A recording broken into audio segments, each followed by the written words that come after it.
So what was the original kind of glue? What was the manufacturing? So essentially, we had done, when I was on Fulbright in Latvia, I had the assignment of teaching choreography class in Latvia, and also I was teaching choreography class in Idaho at the same time. And so I said, how am I going to do this?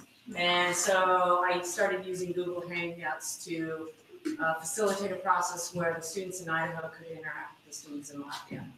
And so that's how that started. So the first project was Global Corporeality. While we were there, we met IGARS for a different project that we were working on. So we had several projects working on. So IGARS was not in the internet project, but Bridget and Julie were in Idaho. And then when we got back to the States the next year, we thought, oh, that was pretty cool. What else can we do? What if we expand, instead of having 2 sites, what if we just reached out to additional sites? So then we had Latvia, Idaho, England. Was there anybody else? We started with somebody from Finland, but oh, so we started with somebody from Finland, but then she had to leave. And so we did that project where we choreographed them. And then this iteration, we said, well, how much further can we expand this?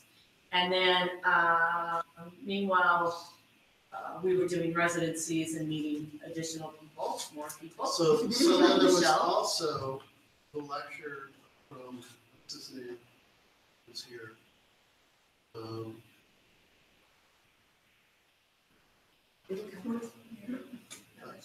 Big guy.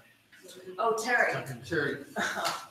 And he was talking about his project where he had a piece that he took to different spaces and how that affected. So I was inspired by that, and I thought, could we possibly make a piece that could go to different spaces with different numbers of people, with maybe even nobody, and trying to create an adaptive, modular piece. So meanwhile, we had connections with, we came here to Florida, and we still had connections with Julie. Bridget by that time had relocated here. And then worked with Geoff, Gibbs in Washington State. Meanwhile, Paul was working in Kansas and started collaborating with Geoff. Geoff came from Canada to collaborate with Paul. And then, I don't know how we crossed paths with Julie. Stoverink was a student of ours back in 2001, 2000. When she was 9 years old. So essentially, and then we had met Michele in Callous. And she has a studio in Hayfield, which is another small town. So essentially it was like, oh, we really enjoy these people. And they come from different genres, they have different life experience, different ages. And we thought, what would happen if? And so then we said, hey, how about? And we were all just reeling from the election, and we were striving to find a way with which to galvanize our resources. And so we were reaching out. In some ways it was unfortunate that Bridget was here and then IGARS was here because they had that Florida State University connection and we were striving not to hold on. So there's to allow the freedom to create without the specter of my role as chair. And so that's been a very interesting struggle, and they've gone through this with me the past 2.5 weeks because it's very hard to be here while I'm still have an office up there. Trying to have that residency experience while you're at home. So when we go to residence as far away as we can get in remote areas, so we can have that buffer. It's always there, but so that's how we landed, and we just started Skyping regularly when people could. Google Hangouts. Googling. And so then it just developed. No, they don't sponsor it. No. And drawing upon each person's area strengths and then building our weaknesses. Well, the reason why we do Hangouts is Hangouts Live records automatically. You can broadcast it And then you have a record of it on YouTube. It's hard to make a verb out of it, though. Yeah. Try. And so we We should make a new word. you can set it whether it's private or if it's broadcast. So we had met Geoff when we had our studio, our business, Barefoot Studios in Washington. And so Geoff was one of our students. You had more. You had more hair? Yeah. I don't remember people shaving, but anyway. So it's all these people in our generations of our different lives, our different iterations. So we're constantly repurposing ourselves in a way. Yeah. Absolutely, Justin. I had a question about process and terminology. So you did a great job of explaining what EQ is. Yes. I felt. And then we went into the third iteration, and you were calling it 3 EQ3. And so then I got a little bit confused because I was trying to piece together how there was this spontaneity, but also some planning involved as well. We have this diagram. Right, which I couldn't quite follow. You're not the only one. I thought I had it down until EQ3, and I loved the idea that there was this reversal happening where you were playing off of the choreography. Okay, but explain that part. Okay, so we had the 7 words. Right. And then we brainstormed on the 7 words. And then from those, and these are versions of the brainstorming. So we all had our free association. Then we each picked 4 words each. And then I can't even remember how. from the, I did it. Okay, so for the EQs, for the first word, I want each person's first word for that first word, right? Okay. Significant words and then juicy words, okay. And that's a problem, the terminology, It because was very fluid. so we have our 7 significant words, and each of those generate 4, and 8 of us had our list. So each of us had 28 words. So I took the first word of each person, and then strung them up, and then we did EQ. We said start writing, and we all You started had to writing. follow the progression of the words. Yes. That is what we were, and you had to allow someone to come in and bump you as you were writing. So we had our rule was you had to follow the progression, but anybody could fly in. So so it was crazy. bizarre. It's It was. wonderful. If I can jump in for a second. Yes. The very simple, like silly one sentence answer to your question is there's actually 4 iterations of the EQs. So there's So EQ1 was this process with a group of these words. EQ2 was a process with a group of these words. EQ3, which you saw the auditory version of and the movement version of, was one of those processes. And EQ4, forgive me if I'm wrong, was used at a different performance of this stuff at the Fringe Festival. that was at the French Festival. Yes. Right. So the EQs that were created by this incredibly ornate string of words then gave rise to movement that matched each of those words as well. And so the EQ3 that you saw was those words and those movements of everybody jumping together. So then each of us had 7 words from the EQ. Well, we gotta pick that. And then you got to pick them. And then through chance operations, those words were combined with elements of dance, body, space, time, energy, and then also some conceptual words as well. Those were the prompts to create movement. And then they also became the prompts for creating sound. So each one of us created movement scores and sound scores. And I would also add, I think there are prompts for connectedness, because even though all of us were connected to Paul and Joe when this started, a lot of us weren't necessarily connected to each other. And a friend of mine and I have actually taken the exquisite corpse process and started playing with it with friends of ours at home. where everybody offers some words, and it creates a really nice connection opportunity among people, especially in a community where we maybe don't play games together and interact that way all the time anymore. So I thought the exercise was really beautiful in the way it bonded us together, because we could watch all the different, I mean, and we all think very differently. You know, you're still a cyborg for some people, and like, you know, craving ritual from other people. And so it just, it creates this fascinating hodgepodge of styles all in one. And I think it really kind of taught us a lot about ourselves as a group. And I would encourage you to try it at home. It was super fun, but I have to say it's really hard to build a database based on I tried.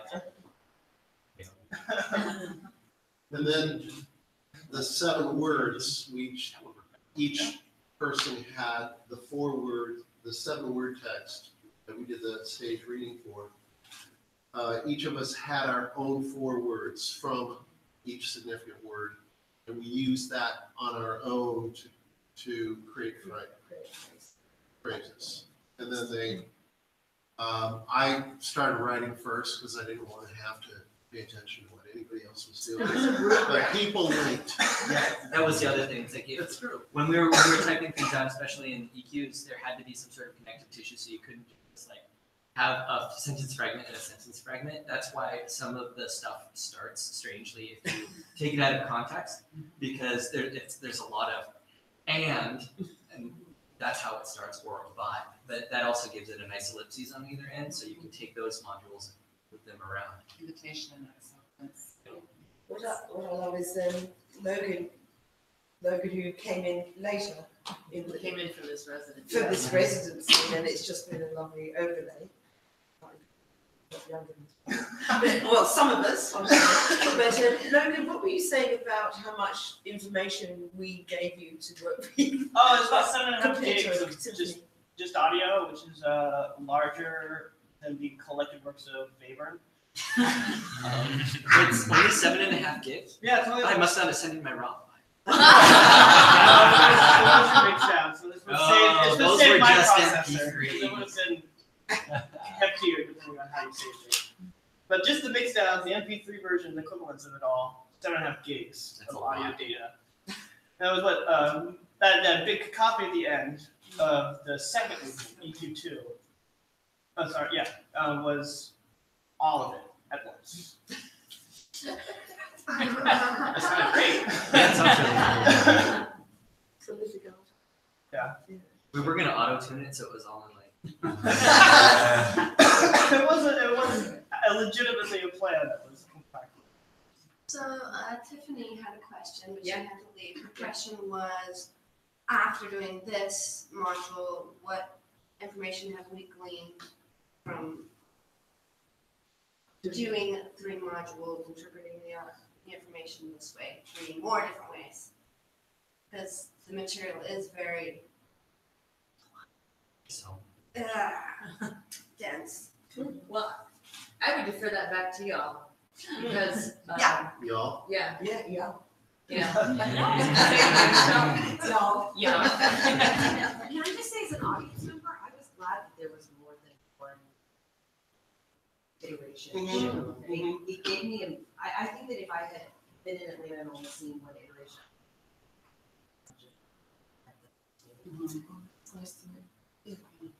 I completely agree. Like, I've gotten so much out of it this time, having done it 3 different ways. I think what's been amazing for me is that even though it was really chance operations in the end, stream of consciousness and all that, there were times and loads of times where it all kind of converges and it all has meaning all of a sudden, like, oh my God, the movement, the meaning, See the dots. yeah, it's just like, how did that happen? Yet it was chance operations that did that. Throw the dice. And I love the different layers. So I think in the end we tried to really create something that appealed to auditory, kinesthetic, and the visual. We were trying. Unfortunately, we couldn't get food, so they couldn't really adjust the tree as well. But I love the way the installation is an iteration in its way. Sound is an iteration. And yeah, it's just these fantastic layers of layers, and then the deep layers within of the community that we form now. You know, these visible layers that, well, hopefully you can feel it through the performance, but these other things that have happened as well outside of just this performance. You know. What's been interesting this time around is because we generated all this dialogue so quickly a year ago, almost exactly a year ago. And then coming back and revisiting it, it's been interesting to feel or not feel things anymore. Like, you know, like I was very upset, you know, like it was like, I think many of us were very upset at that time of year. I mean, like really, like trauma. I'm thankfully gonna say traumatized, you know, at that point. And so like having each other to just be able to just riff, just be like, you know, unencumbered, you know, you know, and then like going back and like, no, I still feel that way, you know, I still feel, and then there are like some things, I'm sorry, my personal, but like other things, being like, oh wow, what did I mean? But then Julie also, you know, having like, I guess we've all just been like, it's really interesting what still is there, what's still like, or like, and then what we've been able to let go over the course of a year. Yeah, I would say that this process, and particularly coming here, kind of away from my personal life to dig into this together, some of the material we've worked with recently and some of it we haven't worked with since last February, March maybe. It's just been a constant process for me of letting go and allowing whatever's going to emerge over and over and over again. And that's not really always comfortable, but then really amazing things come out of it. And I think we have so much material that we can continue to do that, you know, because there's always something to let go of and something new that emerges when you do that. So it really is kind of limitless. I personally, I hope that we'll do more together with this material. I also would really love to explore some interactive things with other individuals and what that might look like. You know, we got to, some of you, I hope, got to input your significant words in the randomizer that Geoff created. It's a database with my team. And I would love to, I think it's so good for the creative process in terms of, okay, we have this method, right? Come up with your words. Now we're gonna all kind of create these texts. Now we're gonna take pieces of those texts and create some movement. Now we're gonna take those and create some sound. And it just keeps building, and it's a constant invitation to say yes to. And the creative process is so much about that. And I think every human being needs to create. And I think having processes in place that kind of push you to say yes and just solve the problem, which is a phrase I've heard from Paul and Joe a million times, just solve the problem. If you can't roll dice. Yeah.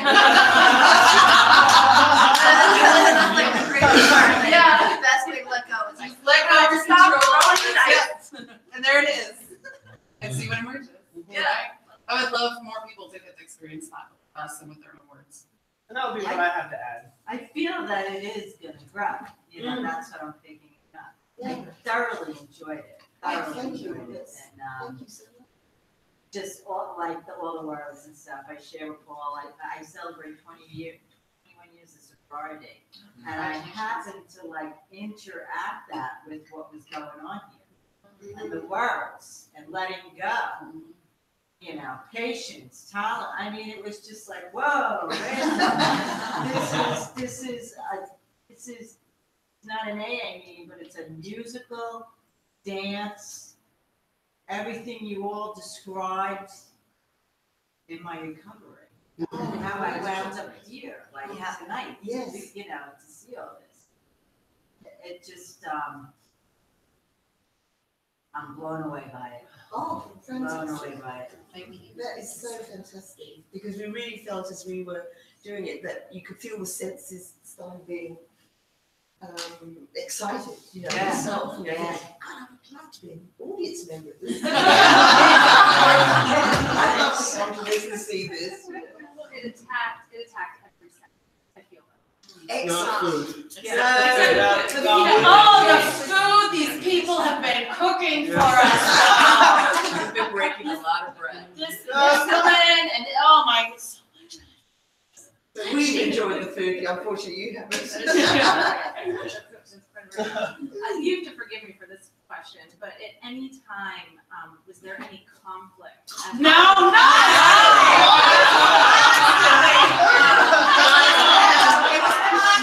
I mean, you create such a beautiful, you know, but in the thick of it, in the depth. Oh, yeah. Oh Is yeah. there ever like this, like? No more than Oh, as yeah. usual with Joséphine and Paul. I would like to say this, there were definitely strong opinions, there were definitely heated debates. But there was always what Julie was saying, there was always that willingness to let go. There was always that moment where you're like, Yes. well, we'll just create together then. We'll just be. There was always that common There was- kind of denominator. There was never Yes. a table flip, except for when we were joking and we're like, table flip. But there was no real table. I went and washed the dishes. At no point did somebody say, I'll be in my trailer. It's definitely not a glamorous problem. No. I mean, I had never been part of residence before. This is my first experience with that, and I've been looking forward to it all year as this opportunity to just go create, you know, make things, be with amazing, creative, smart people, and all of those things happened. But most of it, a lot of it is tedious and gritty, and it hurts your muscles, and it makes your brain hurt a little bit, and it brings up emotions and things in you, and so it's not glamorous, but I wouldn't trade it at all. It's well worth every bit. Yeah. And I think on top of it, the egos, you know, I've had the little, you know, but ultimately we're all focused on the project. Yeah. You know, we wanted the best for the project, so everybody brought something to the table, you know, and had something to contribute, you know, so nobody was slacking in that, you know. I think that's probably would have created some tension if somebody was a slacker. But I hid my slackery incredibly well. yeah. But everybody Behind ultimately knew what it meant for Joséphine here as chair of the university as well. That, you know, deep respect for both of them, you know, and the gratitude for us all to be. So that really wiped out any of that. Well, there's a deep Tiny. level of respect between all of these people. Yeah. And then there's also, you know, we're all creative, you know, occasionally temperamental people. So, but Yeah. but there's also a respect of like people going like, I gotta go introvert for a minute, Yeah, yeah. and then Go coming walk around back. school. Yeah, I gotta go be upset for a minute, and then we'll come back and we'll all get to work. You have to set your boundaries and take care of yourself. And I mean, with the topics we're exploring, I mean, we're talking about isolation, we're talking about yearning, we're talking about feeling decentered. You know, we're talking about how do we connect and create community. Conflict can be part of that, you know. Community. And it is a part of it, and that's the point. It's Yeah. like you don't I have don't that see when it as like things get, isolation, That's- that's growing. So you up, mean, you know, so isolation to me. except for you. Oh, solitude, this is. Yeah. Yeah. That's Michele. That was Michelle. Michele. That was Michelle. Because I live where All the optimism in the text. Yeah. No, All the USians were like, oh, sure. And Michelle was like, you're gonna be fine. You're gonna get rid of this. And we're like, okay, we're gonna believe you. That's because I live miles away from anywhere. No people around me there. We had a hang with each other. Yeah, that's it. We talked a lot about what collaboration really is, and the meaning of collaboration. And when it got a little bit raw, we always went back to, well, what are our goals? Why are we here? What did we set out to do? Yeah. And we started off that way. What are our values? What's our value system? Thank you for Michele for leading that. What's our value system? What are our goals? How are we going to achieve that? And then what do we want out of this? And so we kept going back to that. But collaboration is a really difficult process. And we know that. So much fun. Yeah, it is, but and the risk taking, and so all of us just being willing to step into it and take that risk. And it's a message for us, the audience, out of all of it. Oh, that's It's a great. deep message for us. Connection, touch, skin, yeah. I would completely agree. I mean, from my perspective, coming in as the newest member of this And the residency, youngest. it was the viscerality. It was the need to bump into people and to explore the space and to. It's really what from my conceptualizing of it. It was as if the art turned in on itself. It was all of the experience was here. Whether or not anybody participated was arbitrary. It was like it was constantly a whirlpool, a tornado, a kind of centrifugal force inward to the center point that everyone ends up participating. And that was for me. It was like I was compelled into this experience simply by the way in which the words correlated, nested, like diverged, and needing to explore it to Sucked in. exactly. Yeah. Before you know it, you're inundated with this text and the movement and the correspondence between them in ways that you have never anticipated. That would be my hope for the future iterations is the idea of audience interaction and the idea of that reinforcing that centrifugal energy towards the stage itself as the She embodiment. mentioned that. She wanted to get up. Oh, great. That's Next wonderful. time, there, we were behind over here, so what was going on in that room? That was Yeah. actually one of the original conceptions, and I got vetoed.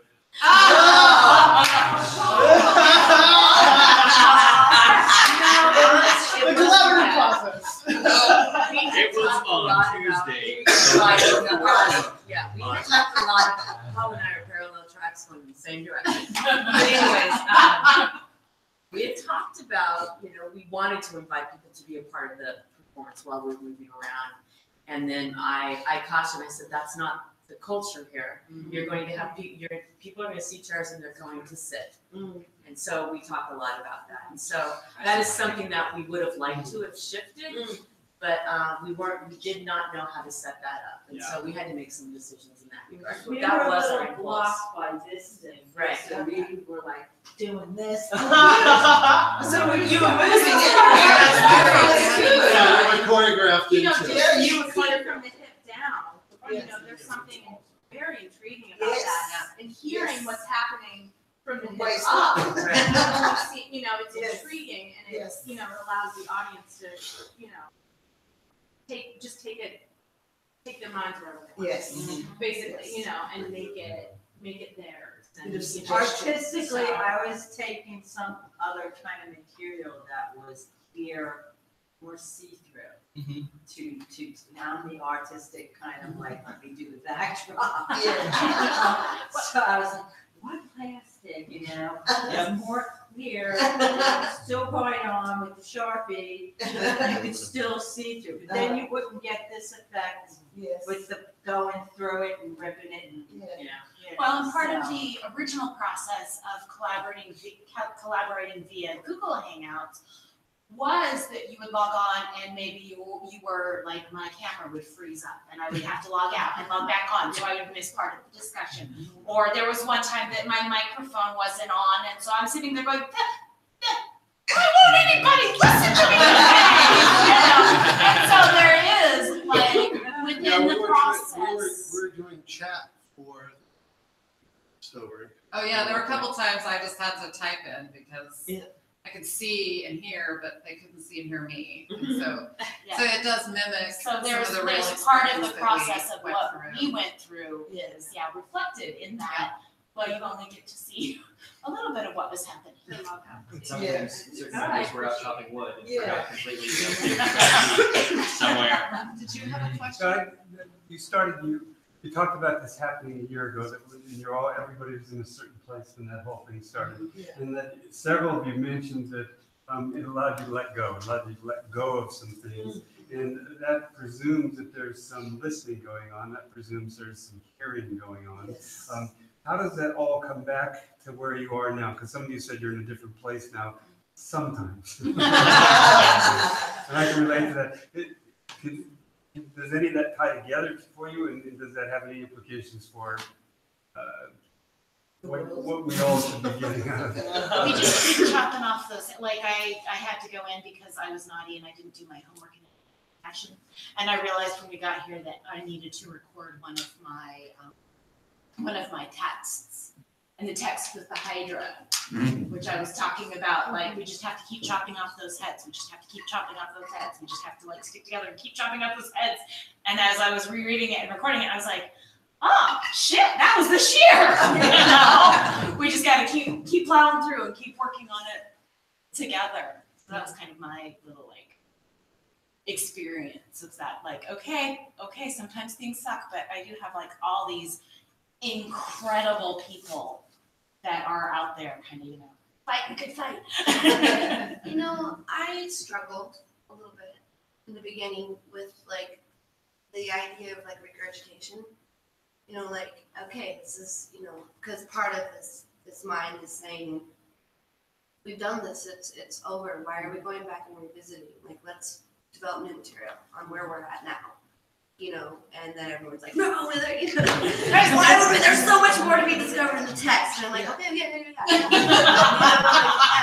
And there is, and it's true, and there was a lot more discovered there, but it's an interesting question because it was very painful, you know, and so like, do I want to go back when an injury is healed, you know, like putting it physical, you know, like I go back and break my ankle again so I can get to that place. You know, or like, but it wouldn't be that. I'd be like, oh, I'm gonna. In this case, it was maybe the ankle wasn't completely healed yet. You know, and I wouldn't have known that if I would have ignored these feelings because what I had to do to continue to function was to pretend it didn't exist. That this being isn't. You know, like just ignore it. I had to cut off Facebook. I had to cut off everything because it was just making me very sick, you know. And so I ignored it. And so coming back and revisiting it, I don't want to say reopened a wound because it was a healing process to kind of ignore it, you know, kind of ignore the sprain, you know, but then to like go back and be like, yeah, this still really hurts. You know, and so I'm going to allow myself to sit with it, you know, give it attention with my friends, you know, in the flesh this time, which was just also healing. So I don't know, like, is it better to like kind of more like let it go, like get your big purge out, you know, and let it be? I would say it's like a journal. You know, you go back and you read your journal again. You'll go back and you'll find new things. Even if it's like you're different now, you can say, "Oh my gosh, I'm a totally different person," or like I still totally resonate with that. So, you know, I think it's worth it. I would say on a much smaller level than that because that's huge and big and important. This is more like on an interpersonal, like one-to-one type of a deal. The act of creating ideas on the fly and then immediately giving those ideas away to other people is an amazing communicative tool because like it's the difference between having like an Aristotelian actual debate where you want your mind changed and you want to change someone's mind. So there's a meeting there where the goal is to have one or the other change their mind, but it doesn't matter. You're just trying to get to a new understanding, as opposed to the debates that you see where someone is talking and the only reason the other person is listening is to counter the next argument. It's the difference between wanting to win and wanting to communicate. And that on a creative level instead was actually quite freeing because you're like, you know, there was this moment where I like structure, everybody here. Here we go. The structure can be that there is no structure. I'm totally cool with that. But so long as we have an understanding, then I'm like, woo, understanding. So there was this beautiful thing that happened in one of the EQs Yeah, it was actually EQ3, where if you read it, it was a large substantive block and then a list, a tiny thin list. It was like boom, boom, boom, and then a substantive block, and it happened over and over and over. And I was like, I'm gonna foster this beautiful idea because we do it over and we didn't even mean to, and that's it. So the last one, and it is this one, the last one. It was Posthuman. I went through and I was like, boom, boom, boom, boom. 4 tenets of Chen style Tai Chi, perfectly aligned, just like all of these other things that had been randomly perfectly aligned to bring forth another discussion, right? So they're like, you know, love, fear, pain, regret, something, ding, ding, ding, ding, something. I mean, like, I hear, listen, what is that? I hear, listen, uproot, neutralize. And then the minute I wrote that, someone wrote a huge paragraph over it. And I'm like, but we did it over there! This is so rich. Yeah. Because, like, when I think about letting go, part of it is not letting go of control. And Yeah. that's been part, like, to your question about conflict, like, you know, there have been times where I've had to really look at myself and how receptive am I to feedback. Yeah. And direction. I thought I was more receptive than I learned that I am. So I had to sit with that a little bit. You know, Joe's laughing because I think she knows we've had those moments. And it's been really, really great, actually. And, but you know, you get kind of set in a way of doing something and then. And being something. And then you're just grasping and you're just gripping and then nothing can move anymore, nothing can emerge anymore. So at some point you kind of have to, and I think this goes for political dialogue, I think this goes for personal relationships, I think it applies, it's a Physical body. yes. And you just have to say, okay, I'm gonna let go of control and see what happens. So it's really not even just letting go of saying like, I'm not gonna touch that or feel that anymore. It's like, I'm not gonna try to control that anymore. And I'm gonna see what emerges. And it's kind of beautiful what happened. It's a very scary, to go back to risk taking, it's a very scary feeling. It's not comfortable. But then you see these beautiful rewards come up. And I think we can only get that in our conversation if we're willing to neutralize a little bit. So what you're saying is you're the one that wrote that paragraph over the floor. Probably me, because I kept like losing my cursor. Where's my cursor? Oh, it's like I said, you just I don't give know, that Job, away. that was a long time ago. You give it away, it's great. I just remember it because Playfulness. it was playful. It was good, This and is it a was giving it up. Playfulness. Well, Playfulness has saved us. Yeah. J Boss. The way I've looked at this collaboration analogy, I've thought about this is like when you're doing an art piece for yourself, it's like you're there's food here we go with food. When you're creating your own dinner party, you create the menu, you buy all the ingredients, you know what the plate's going to look, you know what you tell it's all going to look like that, you know. But then on the other hand, a collaboration is like, yeah, everybody bring a plate. You know, so you can have some plastic ones, some ones, you know, something, you know, and it's still something though, you know, and it's still very rich and so as Geoff says that you come in, you've got something to offer, but you're also hoping, as an artist, that you're going to learn, you know, oh, that's an interesting way. Oh, I didn't realise, you know, that's an interesting way. So when you go back to doing your own work again, you've actually grown in dimension. You know, and that letting go, it's so good. And it's funny that you mentioned that because Julie met me at the airport, at the Atlanta airport, you know, and we were yakking, we finally found each other and we were going to the car and something happened and Julie said, well, I've got to learn to, you know, something like, you know, to trust and allow. And right through all this, there's been this thread of trust and allow. You know, so to trust in the process, trust all the good people, trust we've got the great thing, and let go and allow things to come into you as well, you know. So that letting go, I think, can be allowed, you know, through corporations, through, you know, it's incredible. We think we've only got the answer. There's loads of answers out there, and you can just bring everything to it and make a richer thing, a bigger thing. Yeah. I have a question about, and I'm not taking sure I can answer it, but the embodied, or were you also using the Logan So the movement, so what we did is that everybody had the assignment to create the movement, and they videotaped it, and they shared it. And then so the way the EQs were, we created our EQs, which was a phrase of 7 movements, from 7 words. And then we had to incorporate one section each of our collaborators. So we ended up with a 14 movement phrase. It was really interesting because we didn't teach, because we intentionally wanted the dropout and personal interpretation, because we find that really interesting. And it was really good for me because I can't do modern dance at all. That's the spirit.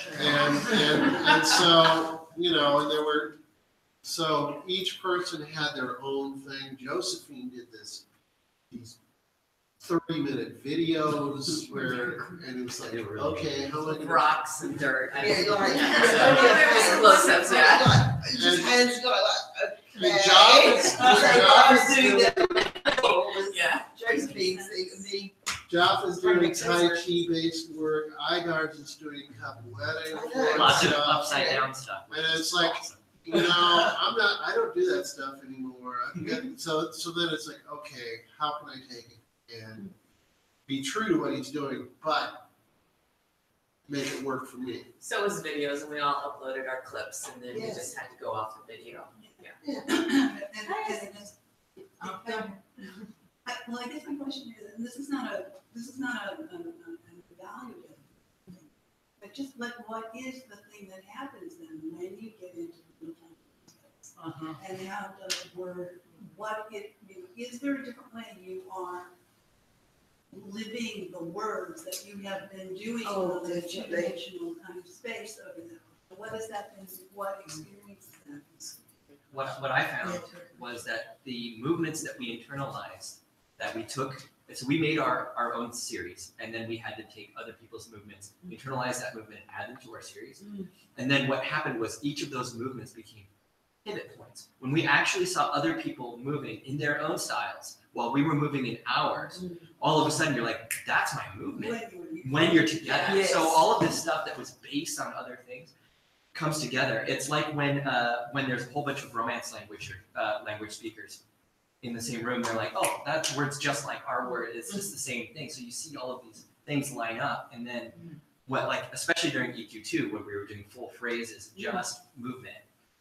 There's a spot right at the beginning where, like, when we were first doing it, I was like, God, everyone's doing so many different things.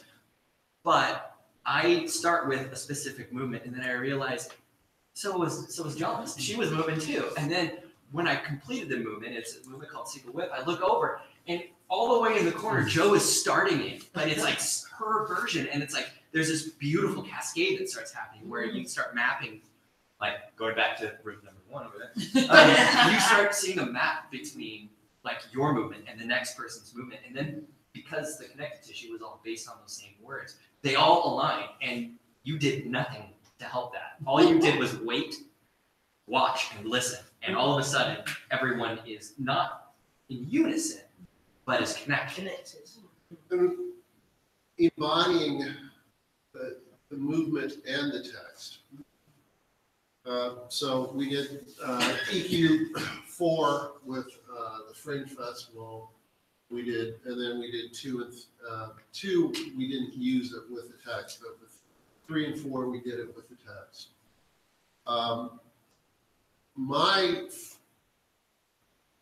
It's that unlimited semiosis where the movements and the sounds and the text are all deriving from the initial same thing, and they comment upon. And as a performer, it really is like, oh, I didn't think of that. And then if I had just read it off the page, I would have done it. Maybe you're discovering the essence of it. Maybe by doing it that way, what you're doing is discovering what is really the essence of what everybody is saying. So it's that listening and actually hearing instead of, I got that. I'm going to do it, and then you do some version that doesn't really capture the essence. But the process that you set up seems to me to really focus you on getting to the essence.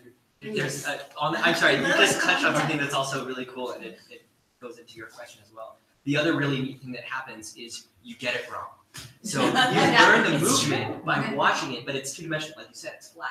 And then when you interpret it, and you're like, okay, this is the movement because I watched it, and then you put your version up, and then you assume that people are just going to get your version, and then you come in and you see how three-dimensional the other movement is, and you're like, I did this. And so there's that moment again where you have to admit that your view was an incomplete view, and then accept that. Sometimes I like, well, most times I like when other people do better than what I do. I'm like, oh, yeah. I enjoyed that. I want to use that What version. did you do with my, you know? especially enjoy German. Yes, I love learning her movement.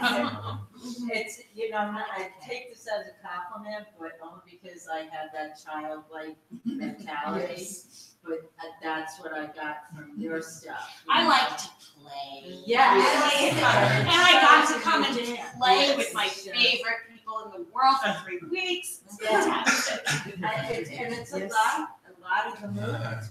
We work with autistic kids and they have their movements. And I saw a lot of that. There's a lot of little kids and they stop for a second and they just have to raise their hands, wave their heads, whatever it is they're working through.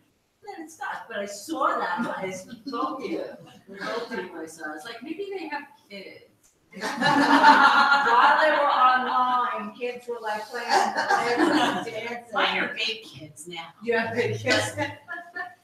Also, to add to the question, the answers to the question, having everyone here in real time and space and moving with them, like I was able to understand the text better.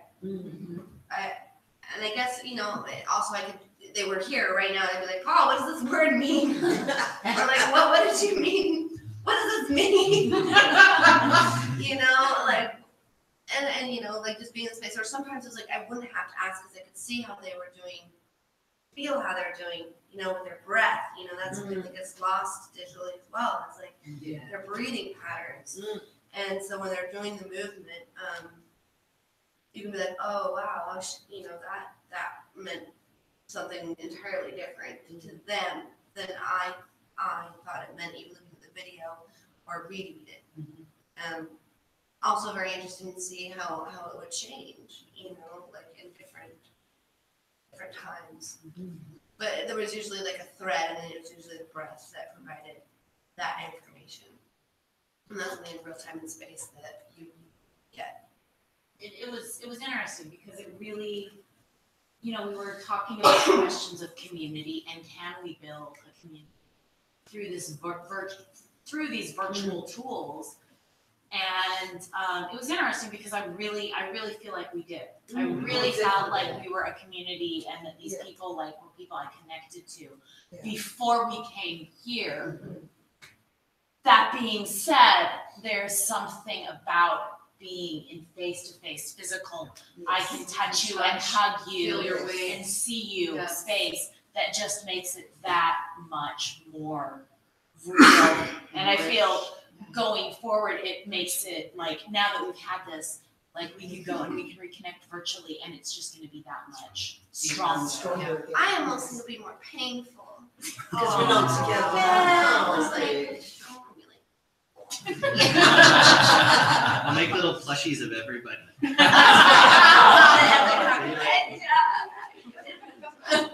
think too, just to add to that too, is that as we've been 2 weeks on it and we've been running through that, we've had so many interpretations of the text. Like, where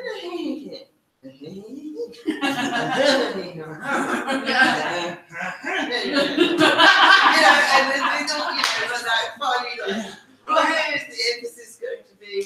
What is the real meaning I'm feeling? Because some of the text, because it's not your normal language, you're like, the whole thing, the words don't connect. It's not your series of language, stuff like that. So you have to really enunciate through some things, transcendental, those sort of things, so it's been all that sort of, embodiment in text as well. And then gradually how your movement and seeing, I know tonight I felt totally different to how I started at the beginning. With my movement and how I felt. That's my next question. Now that it's come to this point, all this work, years gone by, 2 weeks of preparing for all this, and then tonight, now we're sitting here having this conversation. Is this what you were looking to produce? Is there anything you wanted to change? Well, I'll say for my part of it, what was really great about it, it was a kind of an embodiment of mine. I'm a huge fan of John Cage, and this experience is really, really influenced by chance operations that were popularized by him in the 1950s, circa 1950. He has a great response to his friend Morton Feldman, who is complaining about the state of the composer in this postmodern landscape.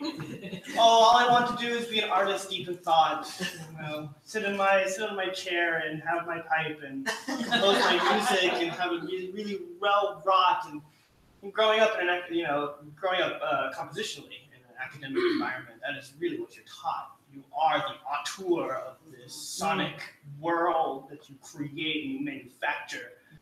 And John Cage responds to that by saying, well, you could always be a composer who doesn't have any thoughts.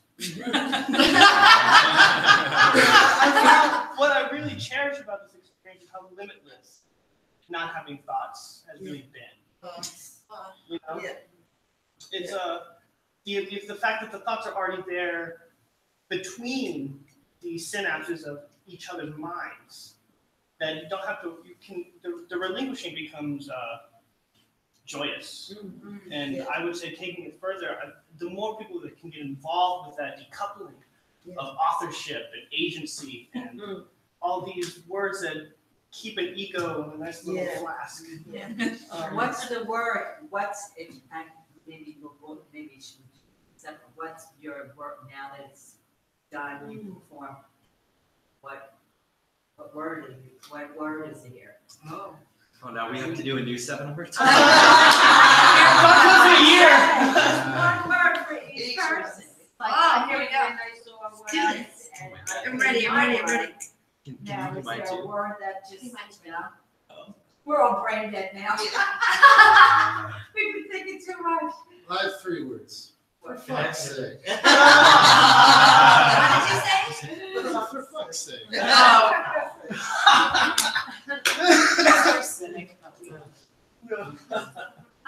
I answer the first question?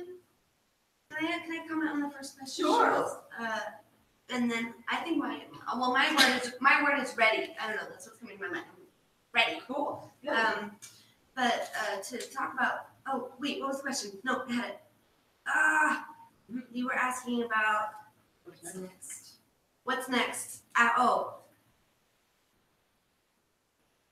I was going to talk about one thing that we have all been about. One of our values is the process, and so the result for me. Part of your question was, is it what you want it to be, or is it something? And did it turn out the way I wanted or we wanted? And for me, it's I never wanted it to turn out. It's more about the process and bringing people in to see the process. I could keep going, and going and riffing and keep going and going and going. I don't see an end to it, So it's what we've found is so rich about what we're doing is the process, and that's what one of the things we wanted to share is the process, snippets of our process. And hence Joséphine's insistence that we call them iterations. Rather than a show. Which really is. This wasn't the performance. This was a expression of the This is show. the final product. But I look around and it is There's no really cool. I had no idea the space was going to look like this. I had no idea what it was going to be, And so I'm really proud of my collaborators, and I don't know, I didn't have any expectations, but looking Like, wow, this is it. I was really hoping for like a giant ball pit. Next one, you me, man. Yes. I will say, we got this active class. Yes. We've been great to We just develop. said, all this content, and what we said was, how do you land on the structure? And so it was, always the hardest thing is landing on the structure with which to assemble all of the material. And you have to be willing to let go of a lot of your precious, the control, yeah. Yes. And so you had to let go of a lot. We had some things, you really wanted to visit the 7 words text because we hadn't done it. I really wanted to see one of the EQs done simultaneously. Those were 2 things that we wanted. We knew we wanted an installation. We didn't know what it was going to be. We also found this space to be it's It's not too our fancy. first choice of space. I think, because it's too perfect. I mean, it's a theater, and it's too perfect.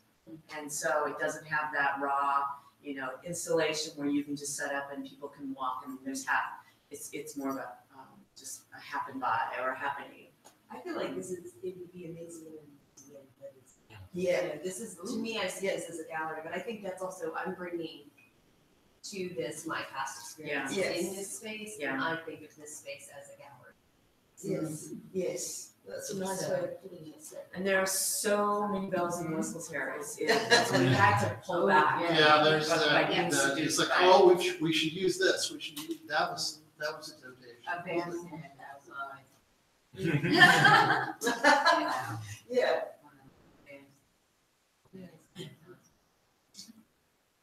Yeah, we should probably. Balloon art. We need to- That's what this is, a balloon art. One more. No, but I said, I'm elementary school teacher, and I don't really know about kids. I've done my grandkids, so I don't know what teaching is like per se, other than my friends that are teaching. But I just like there's something in this that could be pulled out and put into teaching curriculum. Actually, This is that's where it where it came started. from. Okay. Starting From children. creative dance for Yeah. children. Yeah. Because what you're doing is the whole kind of, all the issues about the internet and the screen for kids, and shoes like this, that what you're doing is you're sort of circumventing it really, because you are still acknowledging the kind of capacity and maybe not the unrealized capacity of digital environments, but you're pulling them into real, Yes. real time. Yeah. Yes. So it's that kind of thing. If it's for, it just seems to be something that's it has some legs. Yeah. I actually, my kids are near grown now, they're 18 and 21.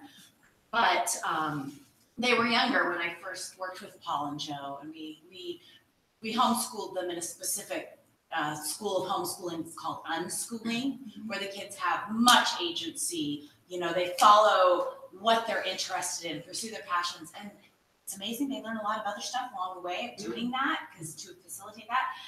And I was talking with them one day because I was talking about this methodology that Paul and Joe had introduced me to, and I was like, "Holy shit! It's like unschooling for dancers, because they give you so much agency and so much trust, and they trust the process, and they trust you as a performer, as a creator, as a dancer to contribute to that, and then you therefore it's so incredible." I've worked this way when I've done shows with other people, and I've had people drop out because they're like, "No, I just want to be told what to do." And then I've had people that are like, "Oh my God, this is amazing! I made stuff." And so it's really incredible to have that ownership and agency in what, and of course this was a more collaborative process. But even when you're working, you know, just with somebody as a director, it gives you so much agency and ownership, and that's just, you know, that's so great for, you know, kids to be able to have, I think. Well, and I think it's important for adults to have too. Like, Yes. it came out of kids, and it came to us. Because I think this method really makes creative movement work in particular approachable and accessible. It kind of evens the playing field. So for me, for example, I hadn't danced in 15 years, and I wasn't really a trained dancer to begin with. Paul and Joe kind of helped me fall in love with it when I got to work with them the first time around. And so when we got our words, and those were paired, we kind of skipped this in talking about it, but basically we have words and then randomly pulled out of envelopes were movement qualities. So you might get the word isolation, and then you might get, you know, right, downstage right, vibratory, roll. Yeah, and so you have those, and that would be your puzzle to kind of figure out how to choreograph. So the beauty of that is for someone who isn't a trained dancer or has been out of trained dancing for a long time, you just solve the problem, right? Someone who is a trained dancer has to let go of some of that. And Trained dancers are difficult. right, so like either way, you have to force yourself out of your comfort zone. Doesn't matter how much training you do or don't have in formal dance styles. It puts you all on the same page. Now, you might have certain things you can do with your body that you've built up your strength for that other people don't have, but you're still on the same playing field because you still have to solve the same problem. You know, and it's playful, and it gives you ownership and agency, and it kind of pushes you to have that childlike heart and say, okay, how am I going to figure this out? You know, no matter what you came to the table with.